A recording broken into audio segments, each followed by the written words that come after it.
Welcome to the Soccer Coaching Podcast, where we will discuss all things that impact soccer coaching across all levels and ages. Please listen, enjoy, and share your thoughts on the discussions at the Soccer Coaching Podcast. Hello and welcome to this episode of the Soccer Coaching Podcast. I'm one of your hosts, Scott. And I'm your other host, Mark. So in this episode, we wanted to look at a couple of things.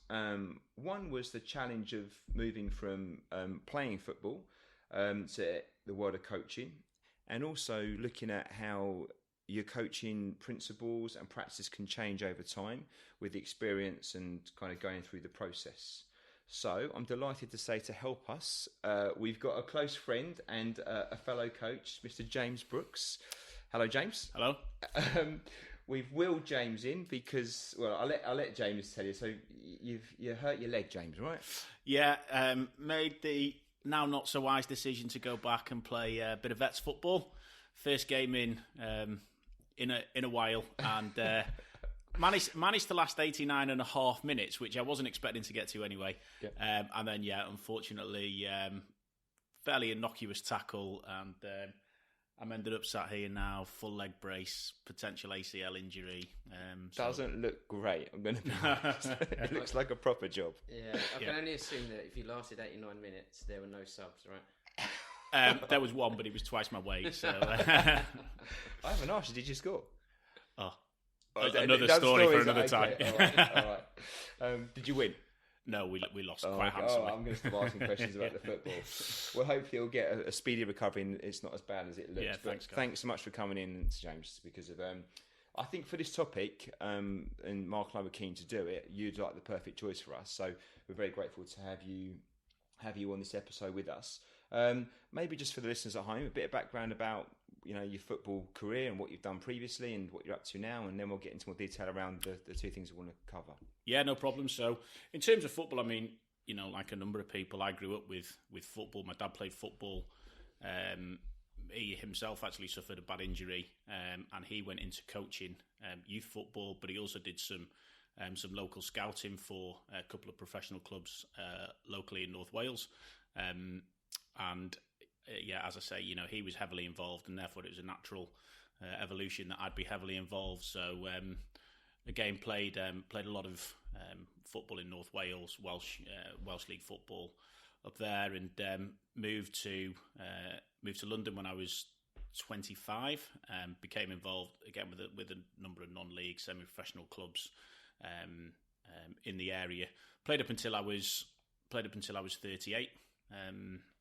Age had got the better of me by then, I think. But obviously I was keen because of my background and because of my dad being involved and passing it on to me. I was keen to be involved in coaching and try and help my children out at this point, and try and make them better players, become as good players as they could become. So very much a family thing there then from your past and stuff. It was. Yeah. I don't think this. As I say, there'll be many people familiar with that. Yeah, I guess, and but yeah, very much a family thing. Brainwashed. Yeah, indeed. Yeah, as our kids can vouch, I'm sure. Absolutely. Yeah. There was no doubt I was going to do the same to mine. Well, super stuff. Well, look, so with the background that you've had, and obviously we know you well from the coaching and working with the kids.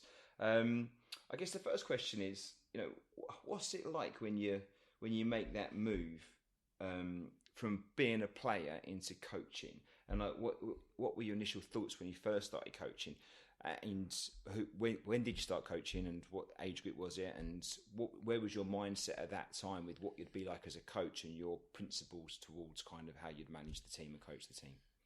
Yeah, so I did my level 1 when I was 30. This was before my son was born, my first son.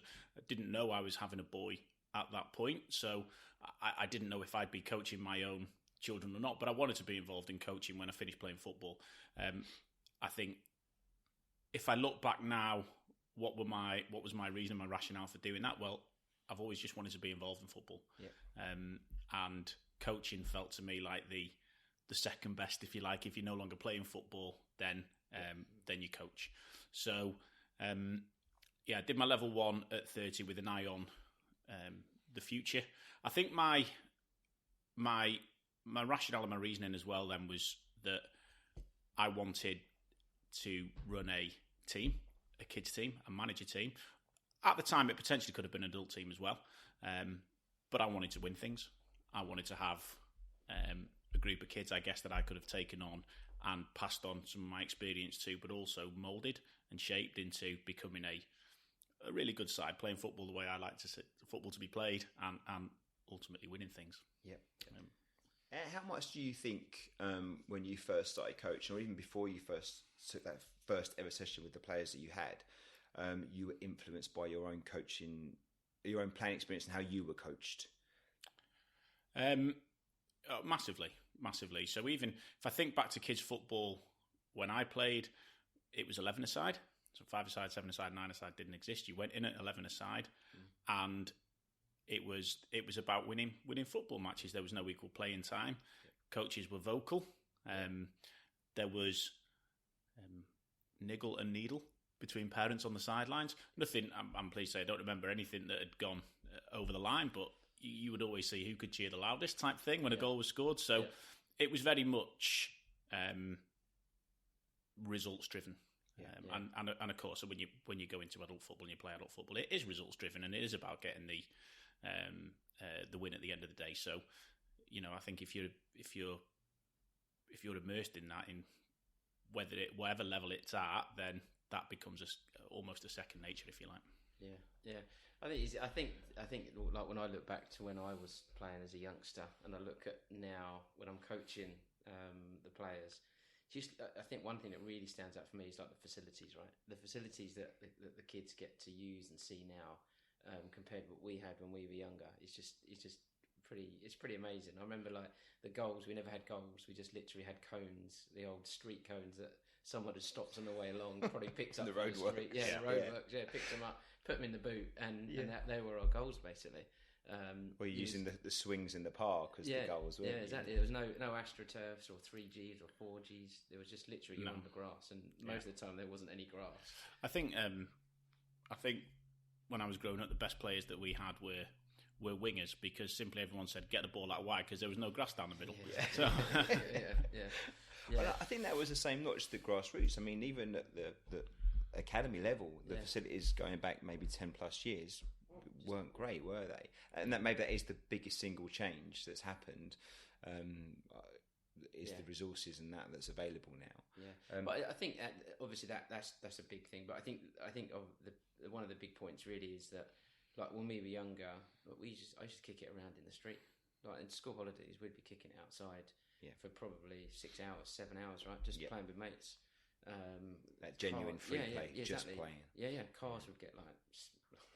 Absolutely, cars stuff and go around. Exactly, you'd be like knocking, like banging on cars and things like that, and it's just totally different, right?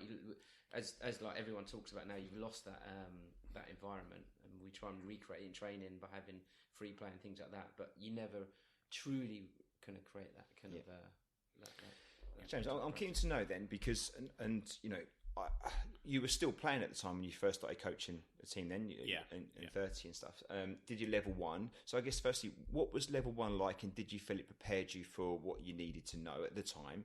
And bear in mind that it was a few years back then, so I think the level 1 has changed. And also, did you feel like, because of your playing background, that positioned you well to be a coach for the group you were coaching?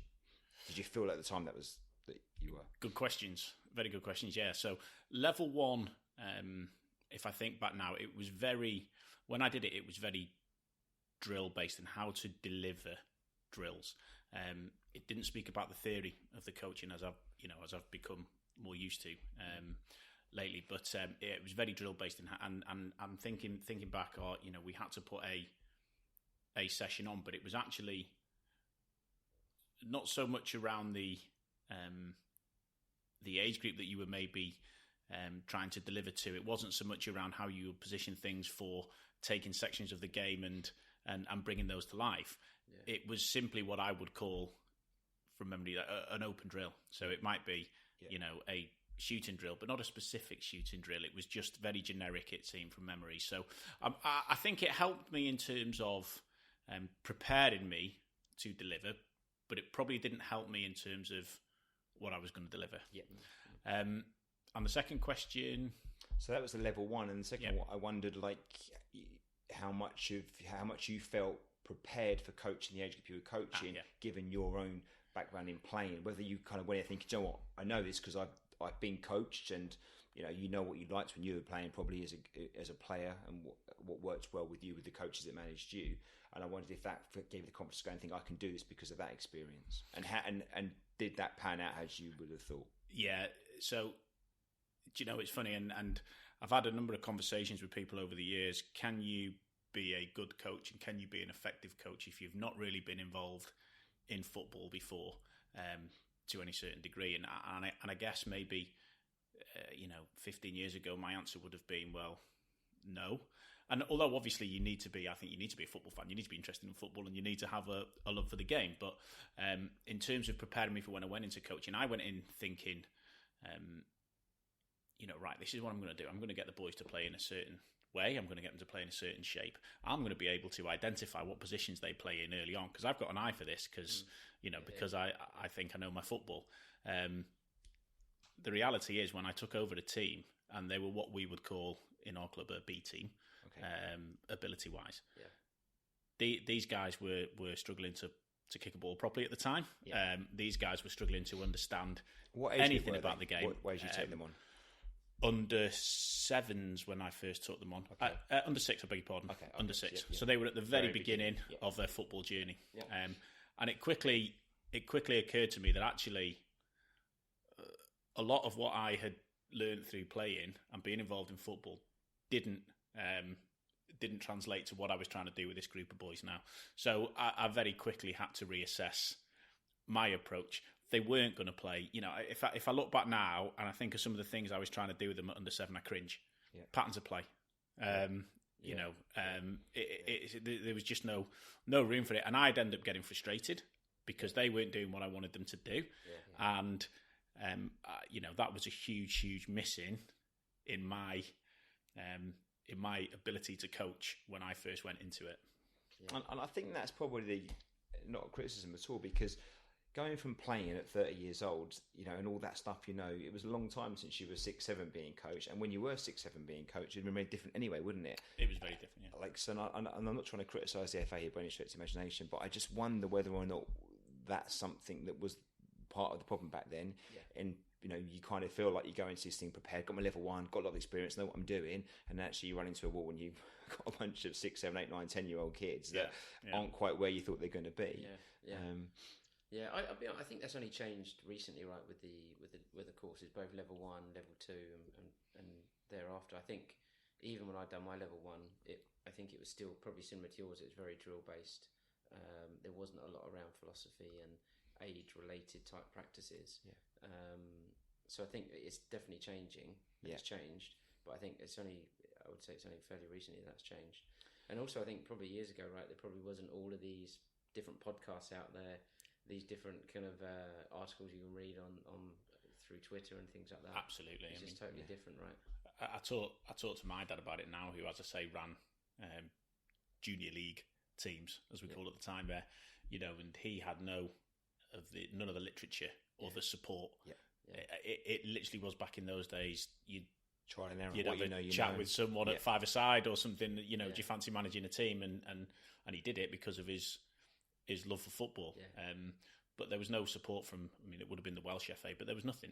There was nothing there. And if I look back at, lads that I played against at junior league football, lads that I was in school with, there was such a big talent pool of footballers that never actually broke into the professional game. And I wonder if they'd have had the coaching that's available now, would they have gone further? I dare say they would. Yeah, that's a good point. Yeah. So thinking back in, and not to dwell on this too much, but because we're going to move on from it, but just if you could single out 2 or 3 things. I mean, I'm not putting on the spot a little bit, but looking back, you said you cringe, and you said about patterns of play, which is one, which is a great example. But is there other things you think, God, looking back now, that was definitely the wrong approach? We're coming to what you do now and the good practices, but just thinking about some of those things there that maybe there's coaches out there that could be following a similar journey of you've been and might make some of the same mistakes. I mean, 2 big ones spring to mind straight away. So the first one is development approach versus a results approach. Okay. I went into it thinking that I would be looked upon by even the parents, for example, of the boys. They want to win games, and I wanted to win games, and I shuffled my pack to get my strongest players on the pitch at some time, or one boy wouldn't come off to give someone else equal playing time, because actually I couldn't really see myself getting a result without this boy playing. Yeah. I was sacrificing, now I realise in hindsight, I was sacrificing development of other boys because I wanted to win the game. So I think my first message would be to anyone coming into it new, is you have to, no matter what your in a sort of competitive nature is like, if you want to develop boys, then you have to make winning a secondary priority to the development of the kids. Yeah. I think the other one would be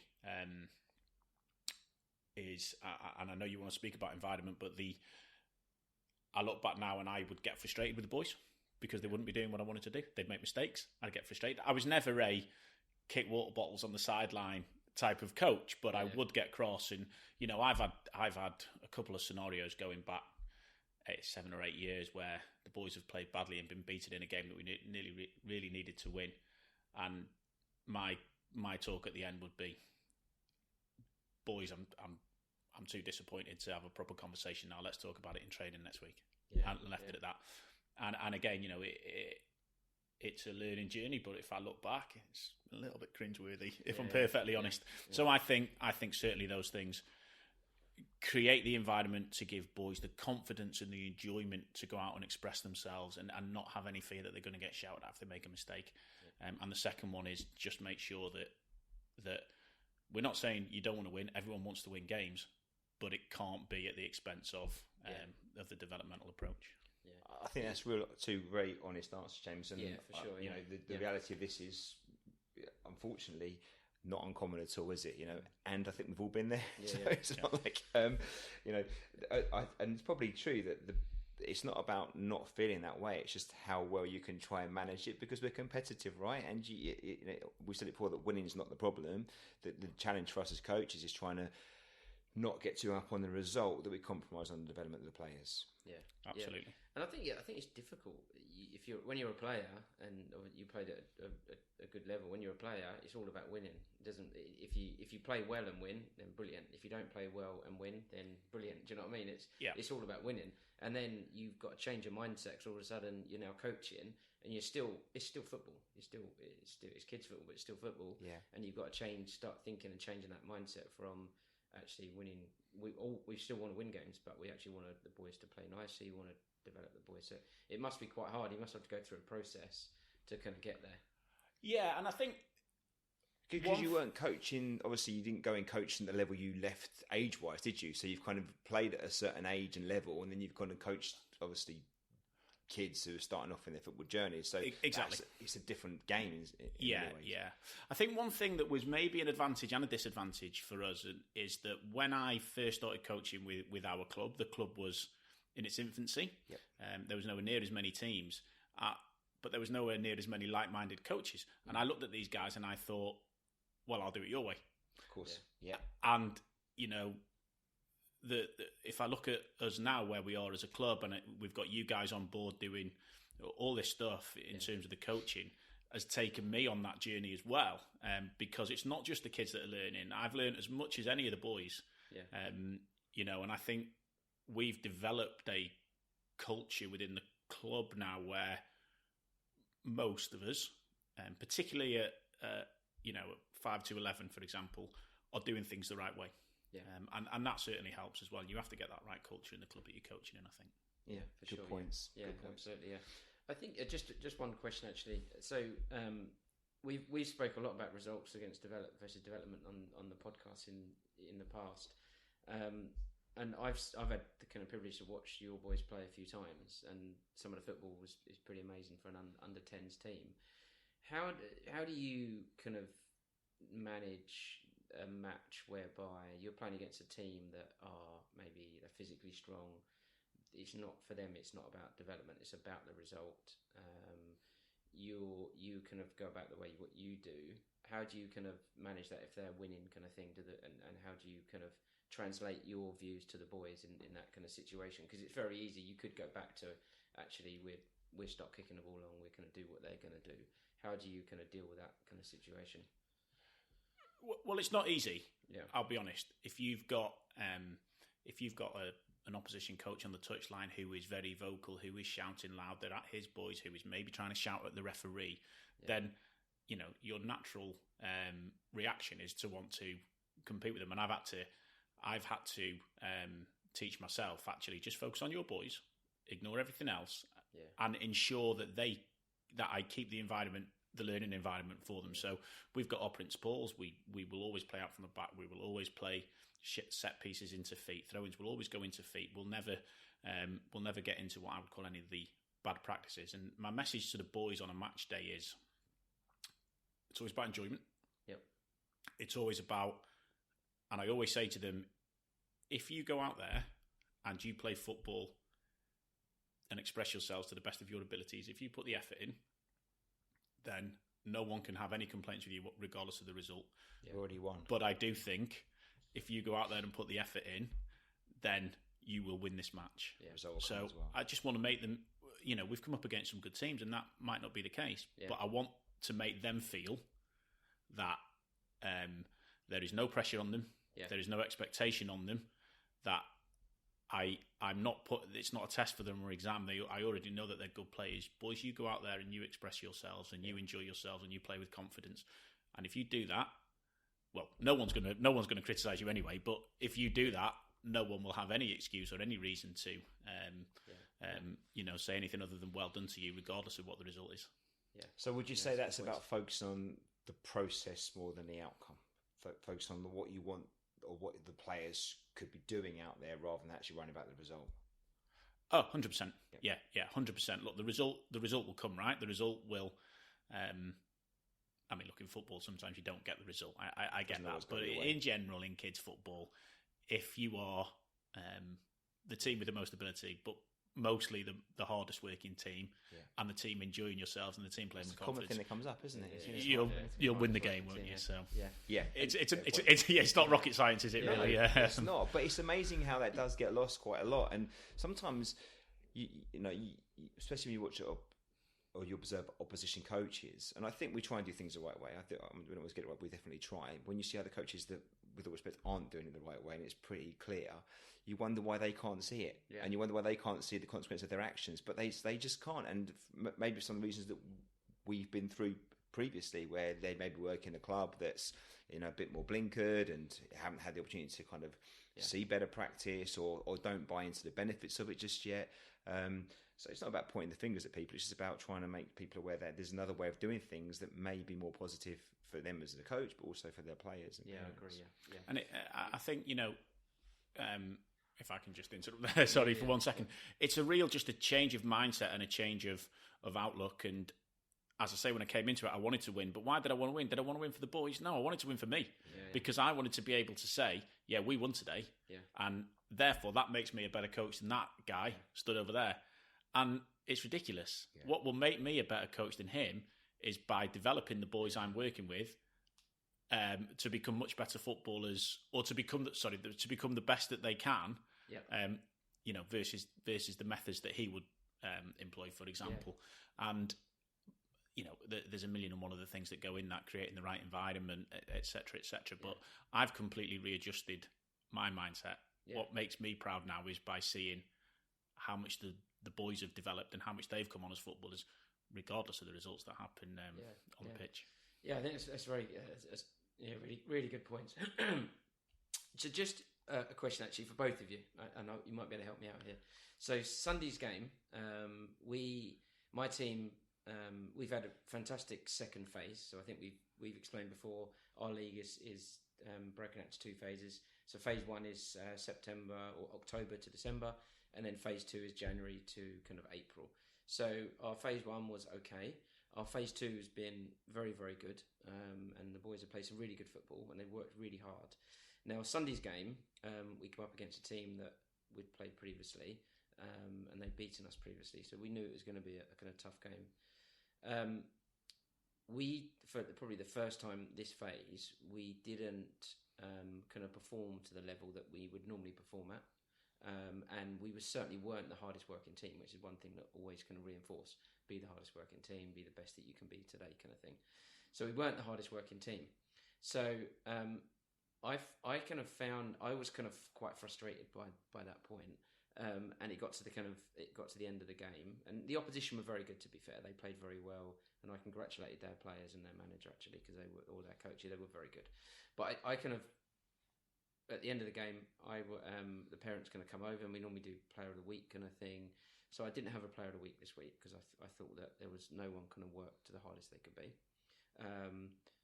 And secondly, I got the boys then to do a team talk. I didn't really say too much. I got them to kind of stand together for a minute or two, and I asked them to kind of come back to me and the parent and say what they think we could do better for next week. And they come back and they gave some good answers, and it was interesting to see some of the leaders in the team really kind of stand up and give those answers. But I felt that actually after, and then I said a few words, but I felt that perhaps I was maybe a little bit negative in what I said, because I was a bit kind of frustrated with the fact that we hadn't put in a good performance, we hadn't worked really hard. I guess the question, a long-winded question, but how would you guys have dealt with that kind of situation? And I don't know who wants to go first, because I'm looking for advice on how I could have handled that situation better. A couple of quick questions then, just to give it some context. So during the game, you said you were frustrated. Were you frustrated during the game as well, or was it at the end? It kind of came out. No, it was during the game. Okay, it wasn't a good game. No.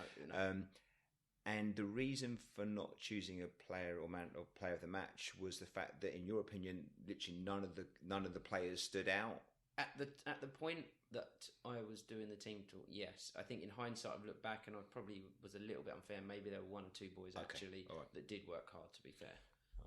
But in general, as a team, we didn't work as hard as we could. You go.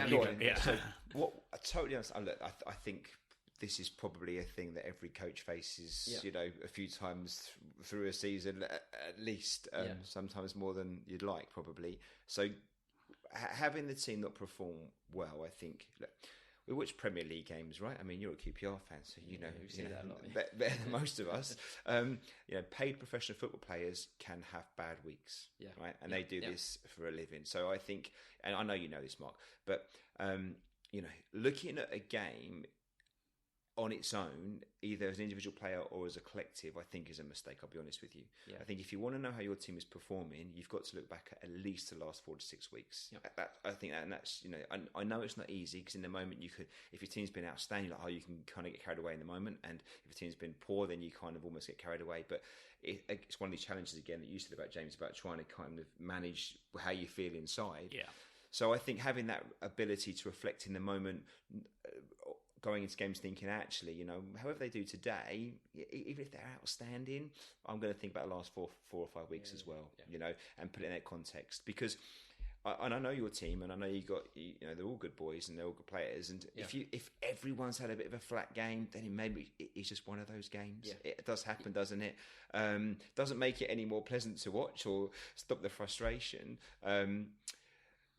And I know this is the hardest thing to say, but I would say that there's one thing there's no place for in kids football. And I say this knowing that I do this a lot, so I'm at fault with this, but it's frustration, isn't it? Because the player sense it, has an impact on everything, and it's so hard not to be frustrated, but there's no place for it. Yeah. And if you go in with the mindset that, actually, you know what, today the boys could be fantastic, they could be poor, they could be average, they could have some great individual performances, some poor individual performances, that's kind of what you're going to get. Then if you go in with that expectation, then really you shouldn't get frustrated. I say that knowing full well that I get frustrated at games as well, so I'm not trying to preach to you here. I do think it's hard to imagine that none of the boys performed well enough to one of them to earn Player of the Week. I didn't see the game. So I think it is a team game, look at collectively, but if one player has just done enough to be able to say, actually, do you know what, it hasn't been great this week, but you know what, little Jimmy, you for this 1 or 2, 3 reasons, you've edged it this week. I'd like to have a more competitive week next week from all the players, to be honest with you, but you've got it this week. Or let the players decide. You know, I'm struggling this week, guys. I've got a couple of names in mind, but I'm struggling a little bit because of why am I struggling? They'll tell you the answers, I'm sure. Okay, I want you guys to go away and I want you guys to choose something out of it, because then you're turning it into a learning experience as well. You know, it's a little bit of, a good point. you know, it's just that you can always get something out of the game, even if it's not been the actual football bit itself. Yeah. This is saying it in hindsight, which is much easier than in the moment when you just, you know, walking off the pitch kind of thing. So I say that with knowing I don't do these things. Yeah, what's your thoughts, James? I guess the main one that I've learned is that I always try and leave the boys on a positive now. And as I say, I mentioned previously, I've just said I've got nothing to say and I've walked off. And, you know, you go home then and you sit there all afternoon thinking, it's not I shouldn't have done that. Yeah. It's not helped. Yeah. So I like your approach of asking the boys. So we had a game earlier this season. Scott, I think you were there, and we'd played 2 or 3 really tough teams beforehand. And the boys had been superb and they'd won the games comfortably. And then we played a so-called weaker team, and we lost. And we lost comfortably as well. And the boys just didn't turn up on the day. They're kids, right? They're not brilliant in school every day. They'll have days where they're not as good. It was disappointing and it was frustrating because I knew what they could do and they didn't do it. And afterwards I asked them, you know, give me a couple of things that we didn't do today. And they all came back with us, and then there was a message around. So if, you know, we always say that if we want to win games, we have to be the hardest working team, for example. And you know, I landed the message that, you know, we weren't on it today, boys. Collectively, we all could have done something better. Collectively, we all could have worked harder. But the message at the end was, do you know what? You guys would have won that game easily today if you'd have been the hardest working team. Control what you can control. You can't control how good the opposition are. You can't control how good their manager is or how good their coach is or what he's doing, but you can control what you bring to a game. So next week, I'm sure if we do that, you boys will be back to your brilliant best, because I know you're brilliant. So let's make sure next week we do just that. And that was it, really. Went home, kicked the cat over next door's fence, and you know, sulked all afternoon. But they went home on a positive. So. And that's the learning, right? Is that reflection afterwards, because they can't fix it, can they, till the next game, right? So you can't dwell on it too much. I know you can't start analysing their game and start discussing too much. But if they know, actually, you know what, for whatever reasons, maybe 1 or 2 things that are the main reasons it didn't happen this week, possibly effort, which is usually the main one, isn't it? Reflects on that, and then we'll pick it up at training in the week or on Saturday, you know. And I think that's all you can do. I totally feel the pain, but I think they're fair points, and I love the point. I love the always leave with a positive. I love that. That's a great point, actually. It's supposed to be fun, right? And they want to come back. Yeah, exactly. Yeah. I did. To be honest, I did recognise actually, kind of within half an hour, that probably wasn't the best way to leave it, and later I probably realised that it was. It's a learning journey, right? Yeah, exactly. Yeah. I think what you need to try and do is from that final whistle to when you've got to go and see the players. Sometimes the time's just too short, isn't it? You need a few more minutes just to collect your own thoughts. And I wonder if there's something we could introduce that keeps everyone busy for a few minutes. Because obviously the parents are, aren't they? There's a bit of pressure to get everyone. They most want to go, oh, it's wet and cold, they want to go. So you don't want to spend 10 minutes in a corner trying to get through your notes. But I wonder if there's something you could do, I'm thinking out loud here, that could give us a bit of breathing space between the final whistle and having that talk, because I could certainly do with a few minutes sometimes just to think about, you know, even on good games, you kind of forget. I always come back and think, I should have mentioned, you know, what some other boy done or something, and, you know, I end up pinging a parent saying, I didn't say enough about X today because of, you know, they were that, because you need a few minutes to digest what's happened. I think making notes, actually, I tend to make a few notes during the game. I think sometimes and you can look back at them, you can sometimes look back quickly. It gives you perspective on what to say. Yeah. Mostly I can't read my notes that I've got. It's the pressure of the game. Exactly. Yeah. One point just to raise on that as well, and again, Scott, you'll be aware of this, but I've actually recently got rid of doing a Player of the Week type award or a Man of the Match award for a few different reasons, and I think that, you know, there'll be a lot of different views on this, and I'm not for one second saying mine is right or wrong, but I just felt that actually in general I have more than 1 or 2 boys I need to not just call out and mention but reward in a week, and I was ended up stressing myself out, and actually to the point there around not giving myself enough time after games, a lot of the time thinking, oh yeah, that's, you know, this boy's done really well or this boy's done really well. Afterwards, on reflection, oh well, such and such a boy did really well and I didn't call him out. So I've kind of introduced a policy now where I reward us as a team. And I will call out if there's an outstanding performance. I will call something out. But what I generally try and do is pick out 3 or 4 of them who've done really well. And it might be a particular moment in a game. It might be for communicating. And then I'll reward the whole team. And I generally tend to do it now by buying a big bag of sweets and letting them tuck in. But that I guess that way we're getting the message across that I recognise what you're doing individually. Yeah. But I'm rewarding you as a team because effectively we win as a team and we lose as a team and we are a team, right? Yeah, there's a lot to be said for that. It is a controversial, isn't it, whether or not you give out individual awards at the end of the season or during the game. I think that's a nice way of doing it, to be fair. It's a good way, yeah. I personally quite like a kind of player of the week, but I see what you're saying. I think it's definitely an option way of doing it. I wonder if you could actually give, the other thing I was thinking, where you could give the parents the responsibility to decide player of the week. So rather than having responsibility on the coach or the coaches, you give it to the parents to decide. I wonder if that's an option. My challenge there is definitely an option, but my challenge there is, and this is where you could use player of the week, maybe in an effective way. I think your way of doing it is great, but if you're linking your matches to a training theme, so you're working on something specific, then that's your theme, and it might be anything. So you might be looking at building from the back, passing, switching play, decision making and communication. So, okay, guys, this is the thing we're doing this week, and it will go to the one that does this the best. Everything else still stands. All the stuff we do, but this week is the theme is this, or the next 3 weeks, and the player that shows the best leadership on the pitch will win it. I hope I've got 7 and 9, 11 to choose from, but this is the thing, and I think that's one way in which you can use it, but it is hard, isn't it? And you often end up with 2 or 3 that.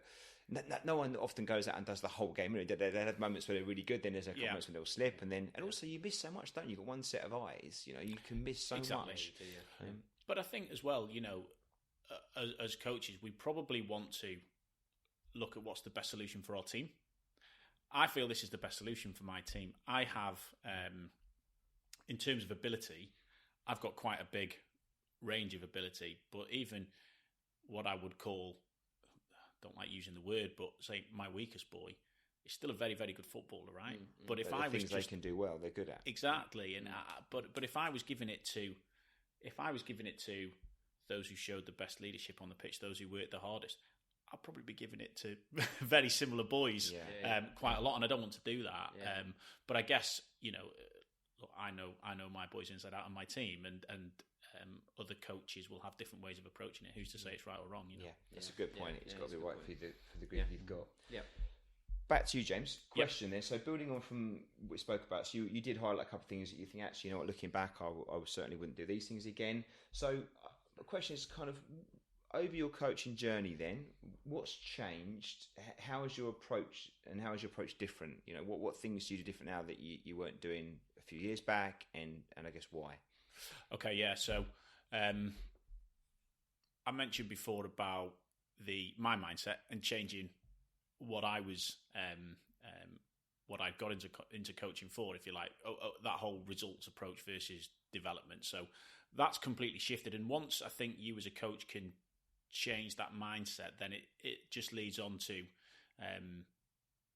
everything you think about, if you like. Everything that you try and do is at the benefit of developing the boys. So we are where we're situated, West London. Harrow League is the biggest league.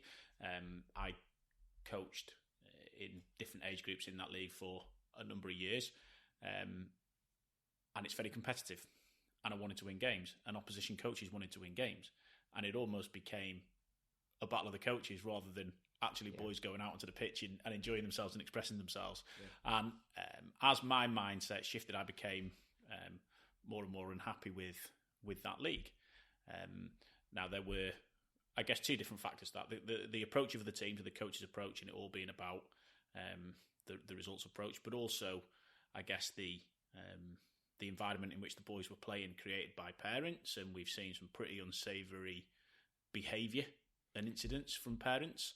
And just said, this is generally kind of under 11s down, isn't it? This isn't like we're getting into, I'm not saying it's right at older age groups, but mostly this is around under 7s, 8s, 9s, 10s, 11s. Yeah. I mean, I won't go into specific incidents, but for 8 and 9 year olds to see or hear some of the things coming from the sidelines, it occurred to me, this isn't right. This is just not the right environment. And when you have aggression on the sidelines from coaches, opposition coaches, parents, then how can that be a safe learning environment or a constructive learning environment for a child? So actually, I sought to take my team out of that league because I just wanted to really improve, as I say, that whole learning environment for them, from the places that they were playing, the teams they were playing against, the parents of the opposition and their behaviour, opposition coaches and their behaviour.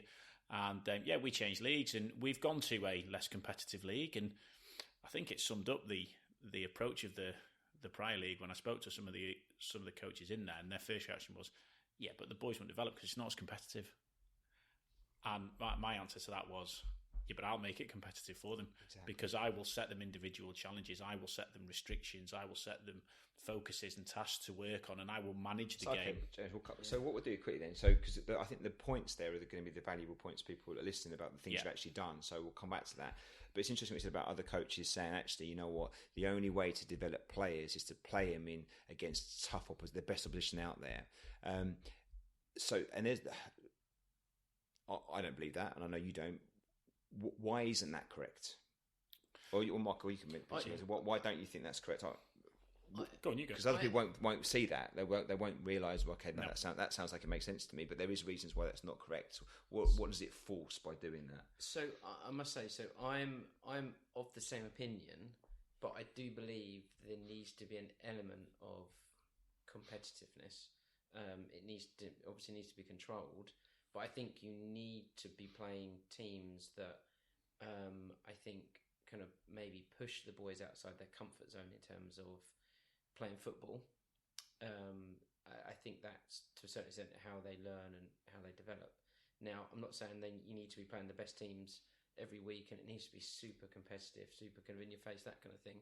But I do think there's an element of you need to be playing in a match environment. It needs to be reasonably competitive. And when I say competitive, I don't mean equally matched. Yeah, equally matched. I don't mean it's all about results. We're not that's not what I'm getting at. I mean there needs to be equally matched. That's but the challenge of the question is like why isn't it a good development opportunity just playing, kind of that win at all costs, someone else equally strong as you are, kind of get the boys up against the best competition possible and just try and win the game. Why isn't that necessarily the right thing to do for the players? I'm devil's advocate. I'm just trying to answer the question. Can I? Yeah, you go. So I think when you're in an environment like that, I think it brings out the wrong behaviours in coaches first and foremost. Boys don't get equal playing time. Yes. Would be the biggest one. Boys don't get to rotate around positions because the coach thinks, well, that boy there, he's not particularly quick, so maybe he'll spend a bit longer on the side. Or I need a goal. I'm going to play this boy because he scores most of my goals. He's already had 35 minutes of a 50-minute game, but you know what? That boy over there has only had 25. He's going to come off, so I can get a goal. Yeah. So it develops the wrong behaviours. I think it can also create it can create a negative, almost an aggressive atmosphere, which it's not a conducive learning environment for the boys, because if you've got parents and they're shouting, they're screaming and they're willing people on because they need a goal, and we've had this, where a team have scored late against us and a coach has run on the pitch cheering. Yeah. Well, actually, if you're an 8 or a 9-year-old boy and you're looking at that, what does that tell you? What message does it send? It's not right, and so mistakes aren't tolerated, are they? Mistakes aren't tolerated. And the players feel that pressure. Yeah. So how can you be creative as a player in an environment in which it's so if you make a mistake and it costs your team the goal, you're going to exactly. And usually the parents or the coach are telling you what to do, right? They're normally telling you when you're within 30 yards, you shoot or pass here or do that. And you end up with. I've heard. I mean, do you know what? This is my biggest bugbear in kids football, but I hear it all the time. Is if we've got the ball in an opposition box, you can hear the coach shouting, "Cleared it! Get rid of it! Get rid of it!" Yeah. And I hate that. Why would you? Yeah. It's like you want these kids to have touches of the ball. You want them to be on the ball a lot. You want them to be under pressure, doing the right things under pressure, but also having to bring that psychology about them of I get my head up, I look around. What's my best option here? What's the best decision for me to make? Actually, lump it is it's no good to anybody. It's like sitting someone down and saying, right, I want you to learn and become a brilliant mathematician, but you know what? I'm going to take away all your maths books. Yeah. Go. Yeah. You need the conditions and environment right to support it. Absolutely. The worst one for me is that and I encourage my goalkeeper to try and play out through the back, and probably similar to what you do. So every time he's got the opportunity he puts it down, rolls it out, or pass it out, or he passes it a bit longer to the wide players. But you can hear the parents and some of the parents in the touchline shouting, "Kick it!" And the goalkeeper kick it, and they say, "Great kick!" And it's a great kick. It's gone up in the air. It's probably carried 50 all the yards. midfield out. Yeah. It's pitched just over the halfway line. It's like a pitching wedge. It's perfect, and it's gone straight to the opposition. Yeah. And I'm like, why is that a great kick? Do you know what I mean? We've now just given them back possession of the ball. I'm like, so I then said, I always say to my goalkeeper, what could you have done? What other options did you have? And sometimes there are no options. Maybe he has to kick it because he hasn't got any other options. Yeah. I don't know. But then your coach's decision, right? Yeah, your coach's decision. But if I've got a 9-year-old kid in front of me and the ball's coming to him, and he might have a striker bearing down on him, but he's got actually 2 options to pass either side, and I'm screaming, kick it. Yeah. What's he going to do? Yeah. And just to build on your point, I mean, I've seen this where the ball, whether it be a goalkeeper or a defender or someone, and they've lumped it or they've kicked it out of play, which is another thing that I absolutely hate when you see coaches tell people to kick it out of play, and the coach has rewarded them. Well done, brilliant. Yeah. You know, I mean, it just sends so a message. These are all things that do highlight the fact that these are the consequences of maybe focus on the result more than focus on the player's development, and absolutely taking a few more risks around being creative and getting on the ball and making good choices, or letting the players make the choices. So you went speaking about things that move into the other league now. What's that allowed you to do, and how has that benefited the players that you've got? Yeah, so I think, and whilst I do agree with you, Mark, in that you need a challenge. Like I said earlier, I can create that challenge a lot for myself. Now, look, there will be games where it's too one-sided, and actually it almost not defeats the purpose, but even having the game won by 10 or 15 minutes in, you've got to try and find development opportunities within it. So I've been able to do a number of things, and there's the obvious things. So I come with a plan each week. All my boys will have equal playing time. They will all play different positions, and 2, maximum of 3 a game, depending on the number of boys I've got. Obviously, I've got to fill positions and keep the playing time equal. And I will stick to it. And if we need a goal, and that boy over there is quicker and might score more goals, that's not the point. If I've got, another boy playing up front, he stays up front. So I've been able to be a little bit more flexible, but I've also been able to set challenges for the boys or restrictions. So we might be in a game and we'll say, okay, for the next 5 minutes or the next 10 minutes, we are going to play simply by getting the ball out wide, and I want 1-touch finishes on goal. Okay, so we're not going to be 2, 3, 4 touches, creating ourselves a bit of space. That's a separate learning opportunity at another time. Yeah. But for the next 10 minutes, we are 1-touch finishes in the box. Or for the next 10 minutes, it's only our striker that can score. So it completely changes the decisions that the boys make, their behaviours on the pitch, and the focuses, right? And look, if I've had this when I've said, right, it's a 1-touch finish. It's only a 1-touch finish, and your striker gets through, cleared on goal from the halfway line. He buries it, right? So what can you do? You can't you can't punish them. But other things we've done, keep ball, and I'm always conscious. I would never disrespect another coach. I'm always conscious that we keep it respectful. But it might be keep ball. It might be we only score with our development foot. So in a team of predominantly right footers, it's left foot. And one boy with a wand of a left foot, it's right foot. So I couldn't have done that in the old league, okay? Because A, we'd have ended up getting beat because it was too competitive. B, it would have sent the wrong messages to the boys, to the parents. I think that if we see coaches and opposition parents jumping up and down because they've gone 3 or 4-0 up against us, and I'm saying to the boys, "Oh no, you can't score with that foot." Well, that just doesn't work, and I think I chose, for what I've wanted to do for this 12-month period, I think I chose the right league, and it's allowed us to do that. Again, just in terms of environment, it's been absolutely brilliant. I think probably one thing moving leagues, right, it was almost a kind of fresh start, right?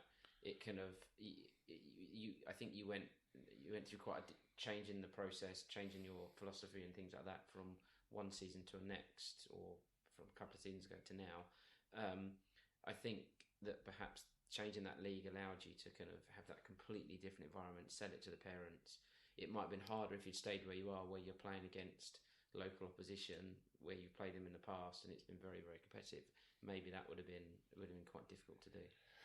I'm fortunate in that the group of boys that I have, I've got a really progressive thinking group of parents. On the whole, I've got to say that, yeah. But on the whole, I have, and they understand this development first. Yeah. What did you do around the parents, James? I mean, how did you? Because you made this move a year or so ago. How did you set it up with the players and the parents? If there's other coach thinking, do you know what, I get this, and actually maybe the path I'm on, I could be a bit more developmental and make some of these changes. But how do I get the players and the parents buy-in? How did you approach that? So I produced, I call it my manifesto, but I produced a large document detailing everything that I wanted to do across the season, and that covers my rationale for wanting to move leagues, how my philosophy, my playing style, and how I want the boys to play and express themselves, how I was going to do that in terms of my training sessions and how I was going to structure my training sessions, how I was going to structure match days, what match days were going to look like. It was a decent piece of work, I think. Others may think differently, but I was pleased with it. Right, yeah, but I was pleased with it, and I basically did the right thing and just arranged to meet all the parents in the pub effectively, and we got a side room in the pub, and I literally took them through everything and I walked them through it. This is what I want to do, but I can't do it without you all being on board. Yeah. And they were all on board to a man, because they all realised that actually what I was trying to do was make their sons better footballers, and that it wasn't just about being able to walk down the road in the next town and say, actually, our team beat your team. And so,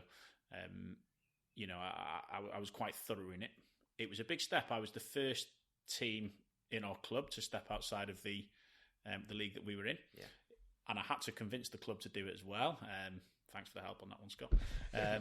But it was a big step. But I think once you lay out all the principles and what you're doing, the reasons, the rationale, and how you're going to do it, it's very difficult to say no to that. You know, if you say to someone, tell you what, I'm going to take your son from this league to this league because I am going to make them better, why would they say no? Yeah, I think that's the selling point, right? You hit the kind of nail on the head there.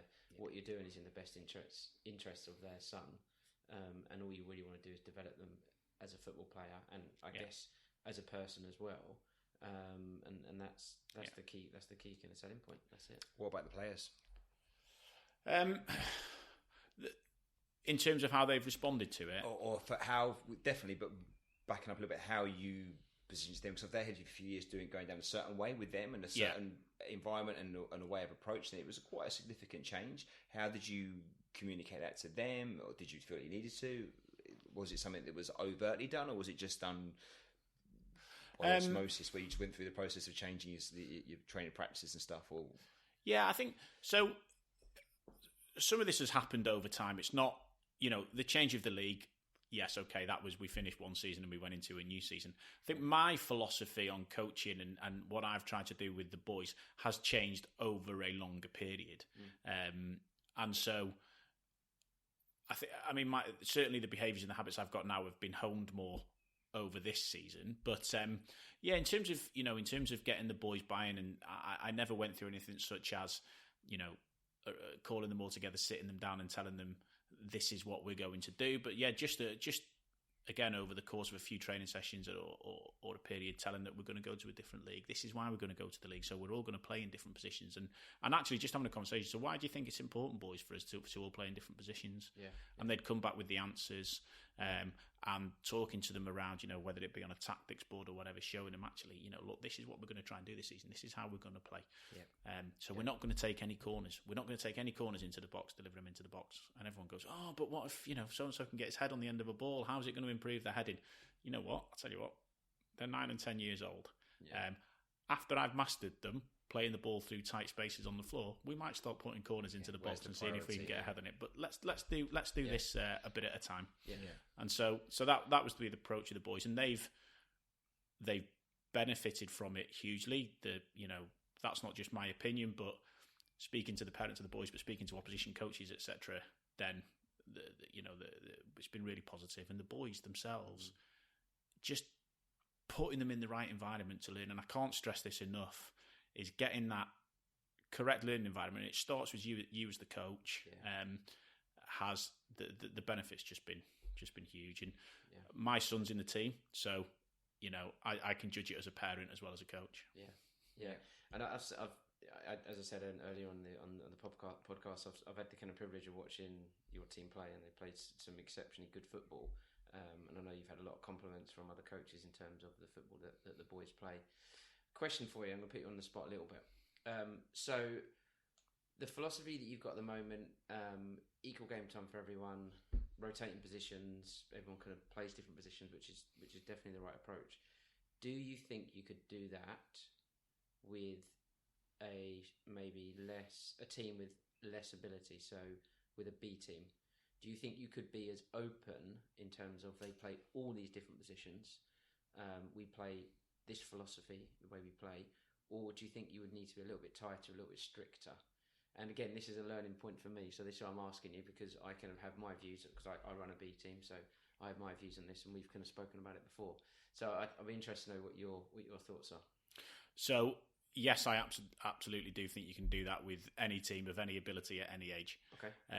What I do think is that it starts with the environment. Again, I go back to this all the time, but it's something that is massively important to me now. And if you create that environment in your team where actually you may have a boy who is naturally very left-footed, no, don't worry about that. Go and play right side of midfield. It's fine. And you know what? If you can't control the ball with your right foot at the moment, or if you try and put the ball in the box with your right foot, and 4 times out of 4 you fail, you're trying. That's good enough for me. We'll get there. We'll get there. But if I play you left back week in, week out, you're never going to get the opportunity to do that. Yeah. So I'm genuinely passionate that if you get the environment right, so i.e. they can play with confidence and not fear making mistakes, you take them out of their comfort zone, you give them opportunities to learn. One of the things that I see an awful lot in kids football is playing to kids, is coaches play to kids' strengths, but that doesn't develop the things that they need to develop on. So in answer to your question, Mark, I'm a firm believer in it. Yeah. Okay. That's what you wanted to hear. Yeah, I know. I think it's very fair. I think I genuinely agree with that. However, my only kind of exception is I want the team still to be kind of competitive in a match kind of thing.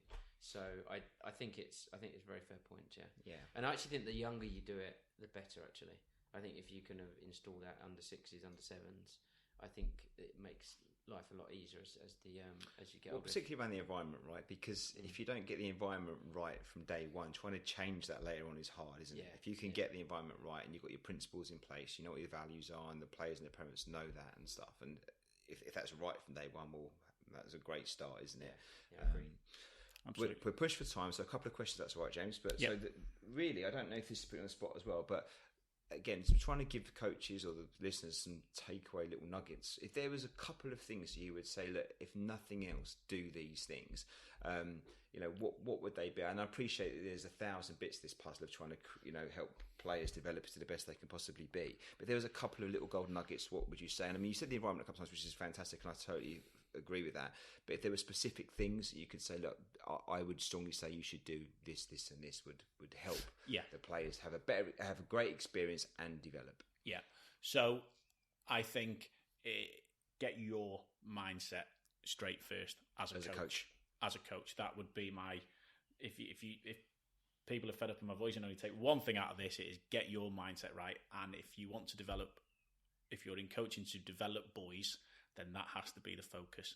And everything else that we've spoken about, the environment and everything will come from that, because you will naturally seek the best environment to develop your boys. But that's the main thing is mindset.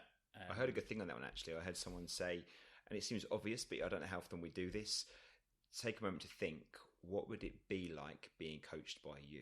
Yeah. I think actually it's quite a good way of looking at things. Actually, what would it be like? Because I think I'm quite a good coach, but actually, you know what would it really be like? Put yourself in the shoes, the boots of the players that you've got and the age that they are. And what would it be like to have had that 90-minute session with you today, or going for that game with you today? And I think because that's a powerful way to reflect. And if you're not sure, well, then video yourself doing a training session or a match, and you know what it's like. And there's the eyes. So that's a really good point.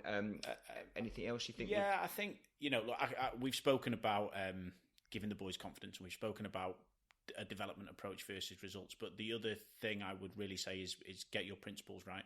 So, regardless of what's happening in a game, regardless of how tense it might be or how well your team are playing, stick to your principles and your philosophy. Don't, I mentioned it before, don't be tempted just because you need a goal to lump that ball into the box. Yeah. Give the right messages to the players. We never kick the ball out. If we're under pressure. Focus on the process. Don't worry about the result. Stick to the principles, the process, and the philosophy. Because if the philosophy is the right one, regardless, it will develop the boys. I'm a firm believer in that, and it's certainly benefited us. Yeah, very good point. And don't get frustrated. Don't get frustrated. It won't always happen. Right, so, and the final question, so this is going back to something we discussed in the last podcast. Yeah. And I know we've spoken to James about it, so you are aware of it, but this idea about these collaborative training matches, these CTNs. Now, ironically, since the last podcast, we've actually had a few emails and communications back around this, which is great, and we will respond to everyone who's come back to us with coaches saying things like, we think this is great, we want to do it, can you share some ideas about ways in which we could approach this, but also actually saying one of the challenges is there's not enough like-minded coaches out there to do this, and can we help with that? So we're thinking about some of these things. But I'd be interested to know your views on this, James. So the idea of getting these matches together in which you could work with the opposition collaboratively to try and maybe work on a theme or a coaching points that you want to get out of the game and manipulate the game to do that, but without over manipulating it. So it doesn't become like a training session. It's still a match, and as much as it can be, it resembles a match because it is a match, but there's certain things you could do to kind of focus on a key theme you're working on. What's your thoughts on that? And please be honest with us. Obviously, we've got our views, but what do you think? So, I mean, I think it's great. I think it's a fantastic idea. And again, had my time back and took my boys back to under sevens, I would have quite happily sacrificed being in the leagues to play collaborative training matches week in, week out. And I think it's nice to hear that there are so many like-minded coaches out there. Just simple things like it would give you the opportunity to take things that you may have worked on in training, but actually really hone them in a game environment. Because, I've spoken about environment a lot, but actually a game environment is very different to a training environment to a boy. When you've got all the parents watching on the sidelines, opposition parents watching on the sidelines. So it does create that kind of competitive edge that they need to have in a game, because you do need to have a competitive edge in a game.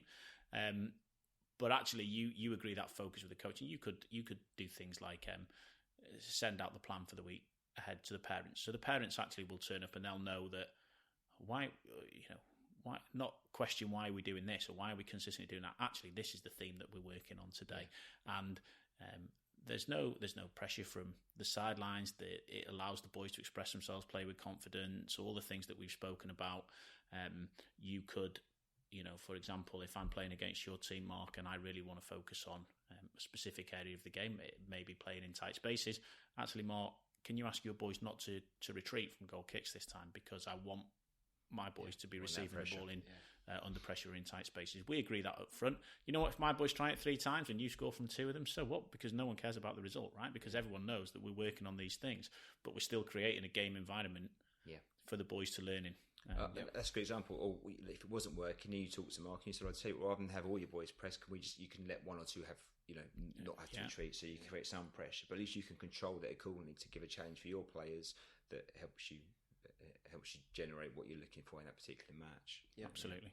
Yeah. Okay, absolutely. I'm a big fan. I know we've obviously chatted about this, guys, but I'm a big fan and a big supporter of. We need if we want. The best results for the boys, the best development, which is going to eventually have a knock-on effect at the highest level, right? Then I'm clearly a big believer in that we need to change things at a grassroots level for the better. Yeah. Well, the hope is with this particularly is it's that missing piece between, getting training right and doing a good job in your training sessions, and then having the right approach to your matches, your competitive matches, but there's something in between here that you can also use. So it's not training and it's not a competitive match, it's something in between that bridges that gap between the two. Absolutely. If you're 7 or 8 years old, you've got a whole lifetime ahead of playing football in competitive matches. etc. With either 3 people and a bloke with his dog shouting from the sidelines, or 50,000 people at whatever stadium, you've got a lifetime of that. So actually, what, for the sake of 3 or 4 years of having collaborative training matches, is it worth it? I think it's a no-brainer. Yeah, absolutely. Yeah. Totally agree. Yeah.